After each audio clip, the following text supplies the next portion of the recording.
और अब बात मालेगांव ब्लास्ट मामले में बरी हुई साध्वी प्रज्ञा सिंह ठाकुर की, जो कोर्ट से क्लीन चिट मिलने के बाद पहली बार भोपाल में अपने घर पहुंची, जहां उन्होंने फिर से एक बार दावा किया कि उन पर पीएम मोदी, योगी और भागवत का नाम लेने का दबाव बनाया गया था। इस दौरान उन्होंने इस बात को भी साफ किया कि आतंकवाद का रंग भगवा नहीं होता।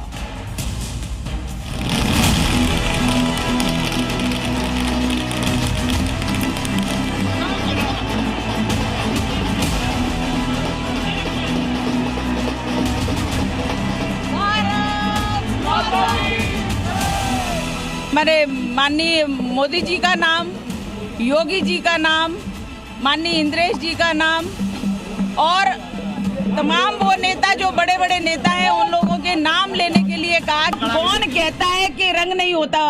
निश्चित रूप से रंग होता है। और ये हरा रंग लेकर के जिस प्रकार से इन्होंने हमारे पहलगाम में जिस प्रकार से पूछ पूछ के तुम हिंदू हो हम मारते हैं, तुम हिंदू हो हम मारते हैं।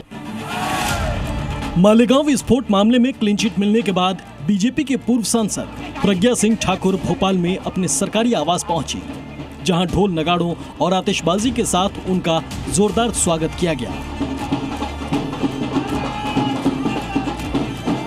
घर पहुंचते ही साध्वी प्रज्ञा ठाकुर की आरती की गई और उनके समर्थन में जोरदार नारेबाजी हुई। इस दौरान उन्होंने एक बार फिर इस बात का दावा किया कि पूछताछ के दौरान एटीएस ने यूपीए सरकार के दबाव में उन्हें पूरी तरह प्रताड़ित किया और भागवत, योगी, मोदी समेत बीजेपी और आरएसएस के कई बड़े नेताओं का नाम लेने का दबाव बनाया। विशेष तौर पर माननीय भागवत जी का नाम, राम माधव जी का नाम,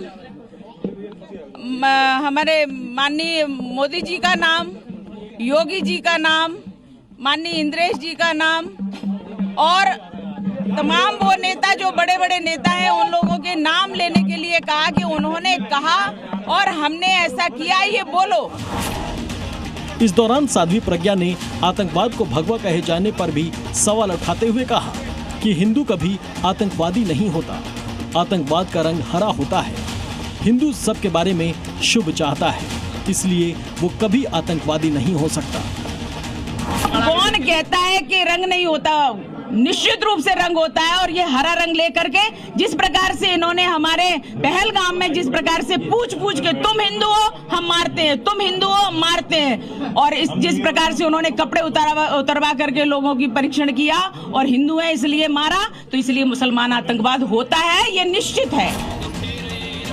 साध्वी प्रज्ञा ने इस दौरान एटीएस के अधिकारियों पर नियम तोड़कर उन्हें प्रताड़ित करने और कांग्रेस पर तुष्टीकरण नीति अपनाने का आरोप लगाया। साध्वी के इस बयान पर सियासी बयानबाजी भी तेज हो गई। बीजेपी ने साध्वी के आरोपों पर कांग्रेस को घेरा, तो कांग्रेस ने इसे साध्वी का सियासी हथकंडा करार दिया। साध्वी प्रज्ञा जी को जो कष्ट दिया गया उसका बयान नहीं किया जा सकता। भगवा आतंकवाद, हिंदू आतंकवाद जैसे शब्दों को इजाद कर संपूर्ण सनातन को बदनाम करने की कोशिश कांग्रेस ने की थी। कांग्रेस और वो लोग जिन्होंने साध्वी प्रज्ञा जी सहित सभी अभियुक्तों पर इस तरह का अत्याचार किया था, उन्हें सार्वजनिक रूप से माफी मांगनी चाहिए। बहुत से हाई कोर्ट, सुप्रीम कोर्ट सब चीजें हैं, तो ये कोर्ट ने दिया है, लेकिन जो पीड़ित लोग हैं वो अपना आगे बढ़ रहे हैं।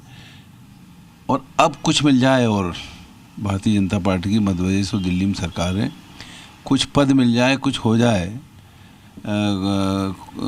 कोई पोजीशन मिल जाए या फिर से कहीं कहीं चेयरमैन बन जाए, इन सब के लिए सब बातें उठानी हो जाती। मालेगांव ब्लास्ट मामले में कोर्ट ने साध्वी प्रज्ञा सिंह और लेफ्टिनेंट कर्नल प्रसाद पुरोहित समेत सभी 7 आरोपियों को 30 जुलाई को बरी कर दिया था, जिसके बाद से साध्वी प्रज्ञा खुलकर एटीएस और तब की यूपीए सरकार पर हमलावर है, जिस पर जुबानी जंग तेज है।